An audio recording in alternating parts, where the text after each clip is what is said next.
Did you know that the tiny insects munching on your tomato leaves right now have quietly become smarter than the chemical sprays you have been buying for the past 20 years?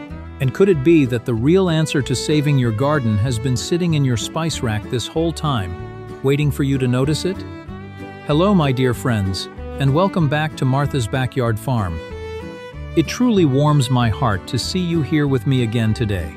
And before we step deeper into the garden together, please do me a small favor and tap that subscribe button right below this video.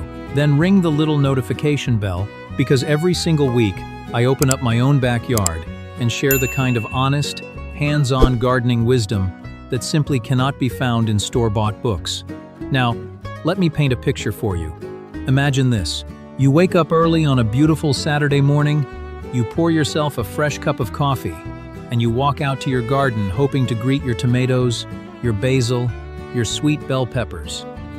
But instead of healthy green leaves, you find tiny holes scattered everywhere, edges curled inward as if the plant is in pain, and a strange powdery dust clinging to the underside of every leaf.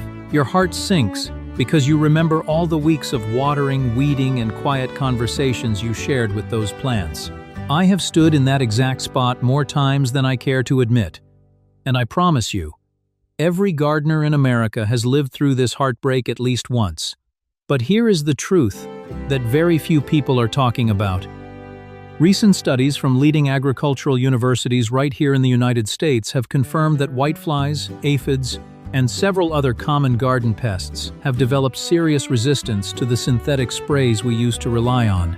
That is precisely why so many wise American gardeners are quietly turning back to the time-tested kitchen cabinet remedies our grandparents trusted long before any plastic bottle ever appeared on a store shelf. Today, right here in this garden with you, I am going to walk you through a homemade organic pest spray that costs just a couple of dollars, is supported by genuine scientific research, and is completely safe around your beloved pets, your grandchildren, and the helpful bees buzzing through your flowers. And even better than that, I am going to share the deeper gardening secrets I have gathered through many years of trial, error, and quiet observation, so that by the time this video ends, you will not simply own a recipe, you will carry the calm confidence of a true backyard expert. Now, before we roll up our sleeves and start mixing anything together, I want to share something with you that took me many years to truly understand. A good gardener does not just follow a recipe blindly. A great gardener understands exactly why that recipe works. Because once you know the science behind what you are doing, you can adapt, troubleshoot, and trust yourself in any situation your garden throws at you. So stay with me here, because what I am about to tell you will change the way you look at your kitchen pantry forever. Let us start with our first ingredient, and that is humble garlic powder. According to research published in the respected journal Agronomy for Sustainable Development, the real magic inside garlic comes from sulfur-based compounds, specifically two powerful substances called diallyl disulfide and diallyl sulfide. When these compounds make contact with an insect, they interfere directly with the tiny sensory receptors that bugs use to find food and navigate the world. The insect becomes disoriented, stops feeding, and in many cases simply cannot survive the experience. Garlic is also naturally antibacterial and antifungal, which means it works against aphids, whiteflies, caterpillars, ants, and even larger garden raiders like deer and rabbits that constantly torment gardeners across the western and southern states of America.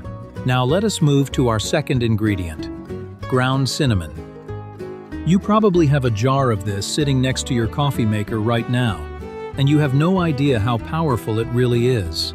In one fascinating study that compared 49 different essential oils against fungal diseases, cinnamon oil stood out as one of the strongest natural antifungals on the planet. The active compounds are called cinnamaldehyde and eugenol, and they break down the cell walls of harmful fungi. Campbell Vaughn, an agriculture expert with the University of Georgia, has confirmed that cinnamon is especially effective against gray mold on strawberries, powdery mildew, and the dreaded damping-off disease that kills young seedlings. As a bonus, cinnamon repels ants and those annoying little fungus gnats that hover around your houseplants. So, here is how we begin. Take about 1 quart of water, which is roughly 1 liter. and pour it into a clean bowl. Add 1 teaspoon of garlic powder and 1 teaspoon of ground cinnamon. Stir slowly and steadily until the water turns a soft, light brown color. Now grab a clean cloth or a thin cotton towel and carefully strain the mixture into another container, leaving the solid pieces behind and keeping only the rich liquid that holds all the active power. Now that we have our base solution ready, let me walk you over to step 2, where we are going to transform this gentle liquid into a truly powerful organic insecticide that pests will not stand a chance against. Alright, now that our base solution is sitting there in the bowl, full of garlic and cinnamon power, it is time to bring in 3 more kitchen heroes that will turn this gentle liquid into something pests truly fear. First, measure out about 60 milliliters of white vinegar, which is roughly a quarter cup, and pour it into the strained solution. Then add 1 tablespoon of vegetable oil. You can use soybean oil, sunflower oil, or any cooking oil you already have on your shelf. It really does not matter which kind.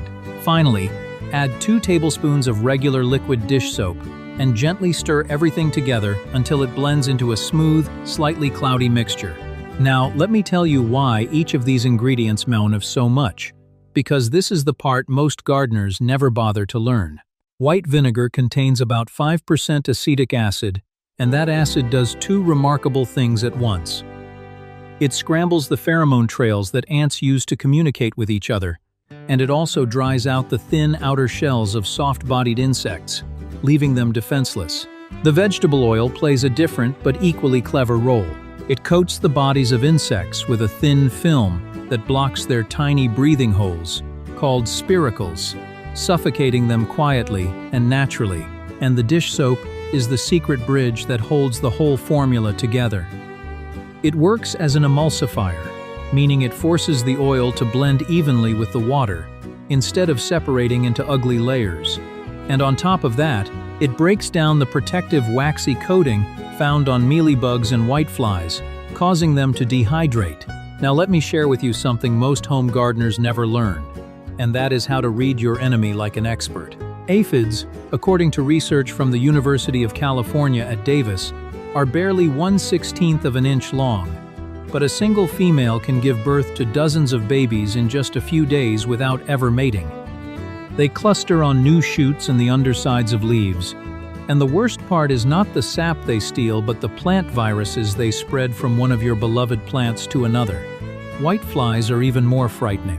Studies from the University of California show that during hot summers in southern states like Florida, Texas, and Georgia, they complete their entire life cycle in just 16 days.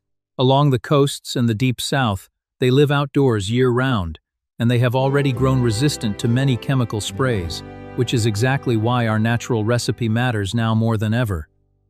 Mealybugs hide under a snow-white waxy coating that blocks regular pesticides, and that is precisely why the dish soap in our recipe is such a game-changer. And here is one last secret that will blow your mind. Ants and aphids actually work together. The ants protect aphid colonies from predators, and in return, the aphids reward them with sweet honeydew. So whenever you see ants marching up a stem, you can be almost certain that aphids are hiding somewhere nearby. Now, my friends, here is where so many gardeners go wrong, and I do not want you to make the same mistake. Having a powerful spray sitting in your bottle means absolutely nothing if you do not know how to use it the right way. Believe me when I say that the method matters just as much as the recipe itself. And what I am about to share with you can be the difference between a thriving garden and a burned-out disaster. Let us begin with golden rule number 1, the rule of timing. According to expert recommendations from Clemson University Extension, you should never spray your plants when the temperature climbs above 90 degrees Fahrenheit, and never when the sun is beating down at full strength. The reason behind this is purely scientific. When oil sits on a leaf under harsh sunlight, it creates a magnifying effect, almost like a tiny lens, and it can scorch your foliage within hours. The best time to spray is early in the morning, just after the dew has dried off the leaves, or late in the afternoon when the sun has lost its bite. This is also when helpful pollinators like honeybees, butterflies, and ladybugs are least active in your garden, which means you protect the very creatures that are quietly working on your side. Now, golden rule number 2, The 24-hour test. Before you go out and spray your entire garden with confidence, choose just a few leaves on one plant, give them a light mist, and then walk away. Wait a full 24 hours and come back to inspect those leaves carefully. Look for yellowing, brown spots, wrinkling, or any sign of distress. If you see any of these warnings, it simply means your solution needs to be diluted a little more. This is a habit that every experienced gardener across America has followed for generations, and it has saved countless beautiful plants from harm. Be especially careful with sensitive plants such as delicate ferns, fuzzy-leaved varieties, and water-loving succulents, because these can react more strongly. For those plants, I recommend cutting your spray strength roughly in half. Now let me share with you the real secret that separates beginners from true gardening experts, and that is the art of spraying the undersides of leaves. About 90% of insect eggs and young larvae hide on the bottom side of the leaf, where it is shaded, moist, and safe from predators. Spraying only the top surface is almost a waste of effort. The proper technique is to gently lift each leaf, aim your sprayer upward at a 45-degree angle, and let the mist coat the underside, the stem, and the veins. Do not forget to spray a light layer onto the soil around the base of the plant as well, because cutworms and other ground pests love to hide there. As for frequency, here is my personal rule that has served me well for many years. If your garden is already under attack, spray once every morning until the infestation calms down. If you are simply preventing problems, once a week is more than enough. But my dear friends, I want to share something with you that took me decades of working in the dirt to truly understand. A truly wise gardener does not spend his life simply killing bugs. A wise gardener builds an entire living ecosystem so harmful pests never get the chance to take over in the first place. This is the deeper wisdom that separates a hobby gardener from a master, and I want you to walk away today with this mindset. Everything begins with the soil beneath your feet. According to the official definition from the United States Department of Agriculture and its Natural Resources Conservation Service, soil health is the continued capacity of soil to function as a vital living ecosystem that sustains plants, animals, and humans. The good news is that you can look up the soil profile of your very own neighborhood completely free through the Web Soil Survey tool offered by this same federal agency. Just knowing what kind of soil sits under your garden is already half the battle won. Now let me tell you about the secret weapon of every successful American gardener I have ever met, and that is good old compost. According to the United States Environmental Protection Agency, compost is far more than just fertilizer. It is a living ecosystem in itself, packed with millions of beneficial bacteria and fungi. Studies show that adding compost can double the population of helpful microorganisms in your soil, suppress diseases that rise up from the ground, and dramatically reduce your need for pesticides over time. The agency recommends mixing 2 to 4 inches of finished compost into the top layer of your garden soil each season. Now here is another beautiful piece of gardening wisdom called companion planting. According to research from the University of Minnesota Extension, certain plant partnerships have been scientifically proven to work. French marigolds planted around squash and cucumbers help repel squash bugs and root knot nematodes. Sweet basil planted next to your tomatoes drives away thrips and the dreaded tomato hornworm. And bright nasturtiums planted around cabbage actually act as a trap crop, drawing aphids away from your precious greens. There is even an ancient American tradition called the Three Sisters, practiced by Native American tribes for more than 3,000 years. Corn, beans, and squash grown together. The corn provides a tall pole for the beans to climb. The beans pull nitrogen from the air and feed both the corn and the squash. And the squash spreads its wide leaves across the ground to hold moisture and crush out weeds. It is the oldest living proof that nature, when given a chance, knows exactly what she is doing. And finally, never forget your tiny allies. A single ladybug can devour about 50 aphids in a single day. Green lacewing larvae are nicknamed aphid lions for good reason.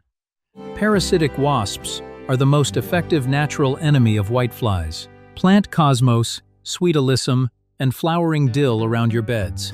and you will invite all of these helpers into your garden. So please remember, your garden is not just a patch of dirt. It is a living, breathing world filled with millions of creatures all working together. Once you see it that way, you stop being just a gardener, and you become a true steward of the land. Try this recipe this very week. Share your story in the comments below so the whole community can learn together. Thank you so much for spending your time with me here at Martha's Backyard Farm, and I will see you again soon in the garden.